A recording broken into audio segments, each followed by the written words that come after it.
Dernier briefing avant le grand saut. Cette équipe spécialisée dans les interventions au perché se prépare à une centaine de mètres au-dessus du niveau de la mer. À cette hauteur, absolument rien n'est laissé au hasard. Dans un premier temps, on essaye de trouver un point irréprochable, ainsi pour mettre nos cordes. Donc on a une corde de sécurité, une corde de travail. Il ne faut pas avoir peur du vide. L'appréhension, on l'a toujours. C'est pas forcément du vide, on a toujours l'appréhension, mais je pense qu'à partir du moment où on perd l'appréhension, c'est là où on prend un gros risque. Car arrive le moment le plus délicat du chantier vertical, le passage des techniciens cordistes au-dessus du vide.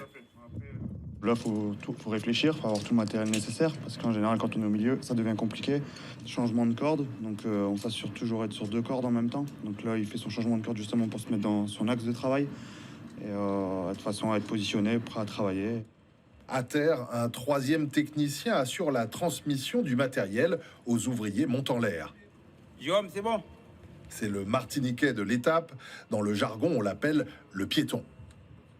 Quand les cordistes arrivent, je leur donne toute la technicité du matériel à poser. Et quand ils posent chaque élément qu'ils posent, on est en symbiose et en coordination pour que le matériel soit bien posé, que le matériel arrive bien acheminé en haut.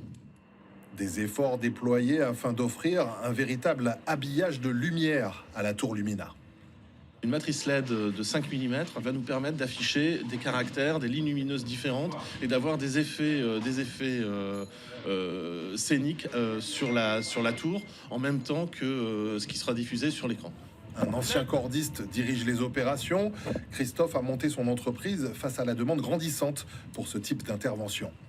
On a aussi bien des peintres, comme des maçons, comme des profils complètement industriels pour nettoyer aussi bien dans des silos que pour faire la peinture de charpente également, du ravalement de façade. Donc aujourd'hui, on a appelé pour divers métiers par rapport au coût moins onéreux et plus rapide.